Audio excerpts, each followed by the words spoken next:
ये आजकल क्या तमाशा लगा रखा है तुमने? जब देखो अपने पापा के साथ ही खाना खाने बैठ जाते हो। अरे मैं भी तुम्हारी पत्नी हूँ, तुम्हारा इंतजार कर रही होती हूँ, पर तुम्हें परवाह ही नहीं। रजनी राघव पर चिल्लाते हुए बोली, अरे यार तो क्या गलत कर दिया? पापा के साथ ही तो खा रहा हूँ, बेवजह बात का बतंगड़ क्यों बना रही हो? तुम्हारे लिए तो अच्छा है ना कि आजकल तुम रसोई से जल्दी फ्री हो जाती हो। राघव ने जवाब दिया और अपने काम में लग गया। अच्छा चलो कल बाहर खाना खाने चलते हैं, बहुत दिन हो गए कहीं गए हुए। रजनी बात को संभालते हुए बोली, अरे बहुत दिन कहाँ हो गए, अभी 5 दिन पहले ही तो गए थे।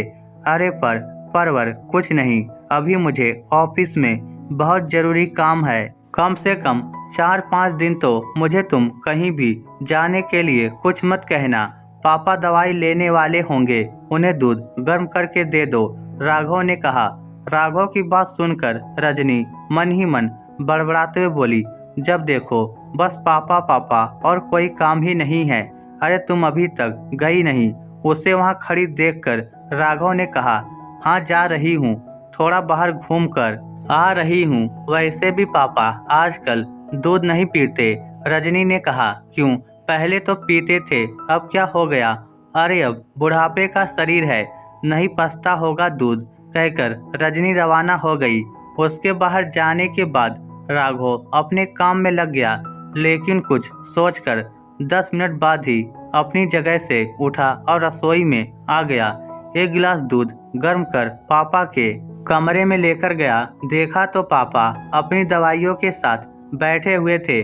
उन्हें देखते ही राघव ने कहा, क्या हुआ पापा, अभी तक दवाई नहीं ली? उसकी आवाज़ सुनकर पापा ने मुस्कुराकर उसकी तरफ देखा। बस बेटा अभी दवाई ले ही रहा हूँ, तुम्हें कुछ काम था? हाँ मैं आपके लिए एक गिलास गर्म दूध लेकर आया हूँ, आपको दवाई के साथ चाहिए होता है ना, और फिर आपको गर्म दूध के बिना नींद भी नहीं आती। राघव पापा के पास बैठते हुए बोला। सुनकर पापा हैरानी से उसकी तरफ देखने लगे, पर बहू कहते कहते वह रुक गए। मैं आपका बेटा हूँ, आप मेरी जिम्मेदारी हो, आपको जो चाहिए मुझसे कहिए, अब आप दवाई लेकर सो जाइए। ये सुनकर पापा की आंखों में आंसू झलक आए, पर उन्होंने कुछ नहीं कहा। पापा को दवाई और दूध देकर राघव ने गिलास रसोई में लाकर रखा और अपने कमरे में आकर बैठ गया। लैपटॉप खोलकर अपना काम करने लगा, पर काम में मन ही नहीं लगा। अभी 10 दिन पहले की बातें दिमाग में घूमने लगी। उस दिन अचानक वह शाम को जल्दी घर आ गया था। उस दिन रजनी घर पर नहीं थी, वह पार्लर तैयार होने गई थी। उन दोनों को रजनी की मौसी की बेटी की शादी में जाना था। रजनी ने उसे ऑफिस में ही फोन कर दिया था, मैं पार्लर जा रही हूँ, तुम घर से रेडी होकर आओ तो मुझे पार्लर से ही रिसीव कर लेना। रजनी को पूरा विश्वास था कि राघव तो 8 बजे तक पहुँचेगा, पर राघव तो आधे घंटे बाद ही घर पहुँच गया। दरवाज़ा खोलकर अंदर गया तो देखा तो पापा खाना खा रहे थे। हाँ पापा अक्सर इस टाइम पर खाना खा लेते थे। अभी वह अंदर कमरे में जा ही रहा था कि उसका ध्यान पापा की थाली पर गया तो देखा उसमें ठंडी रोटी और पतली सी दाल रखी हुई है। पापा ये कैसा खाना खा रहे हो आप? ठंडी रोटी और पतली दाल, ना कोई एक और सब्जी है और ना ही सलाद है, ऐसे कैसे खाना खा रहे हो आप? राघव ने पूछा। बेटा यही खाना था तो पापा ज़्यादा कुछ नहीं बोले। 1 मिनट रुको आप, कहकर राघव रसोई में गया। देखा तो खाना बना ही नहीं था। उसने उसी समय रजनी को फ़ोन लगाया। उसके फ़ोन उठाते ही उसने कहा, अरे रजनी, मैं ये पूछ रहा था कि हम दोनों तो पार्टी में जा रहे हैं, तुम पापा के लिए खाना तो तैयार करके आ गई हो ना? कैसी बात कर रहे हो राघव? क्या तुम्हें मुझ पर विश्वास नहीं है? मैं खाना बना भी आई हूँ, पापा जी को खिलाकर भी आ गई हूँ। तुम तो 8 बजे घर पहुँचकर तैयार होकर मुझे लेने आ जाना, रजनी विश्वास के साथ बोली। इसके बाद रजनी ने फोन काट दिया। इधर राघव वापस पापा के पास आया और बोला, पापा आप रोज ऐसा ही खाना खाते हो।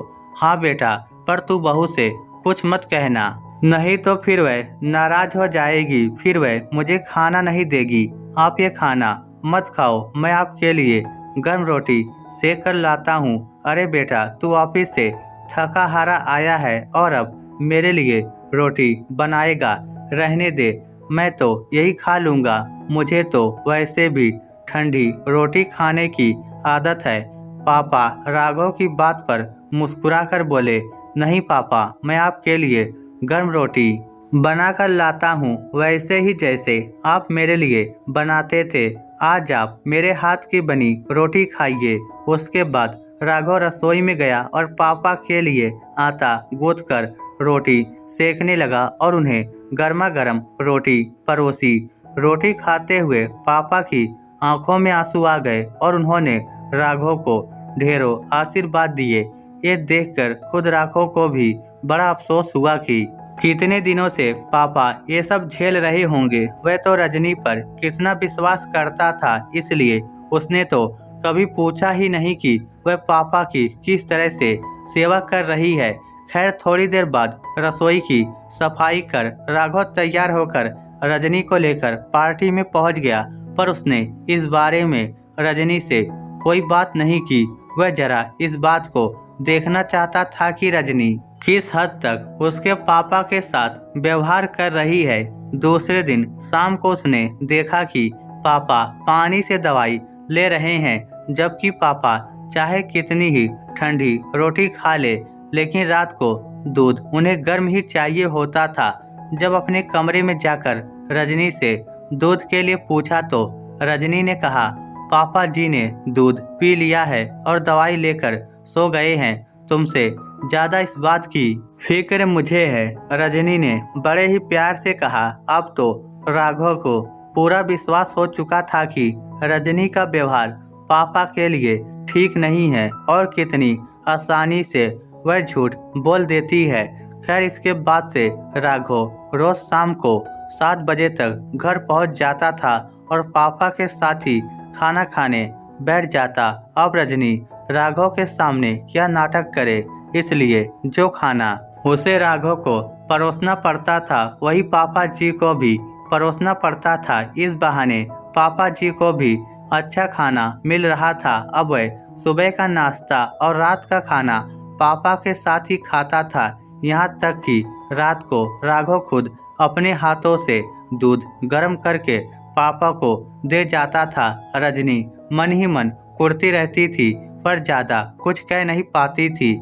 यहाँ तक कि जब वह कहीं बाहर जाता तो घर में अपने ससुर जी को छोड़ जाता, जिनके सामने भी रजनी ज्यादा कोई तमाशा नहीं कर पाती।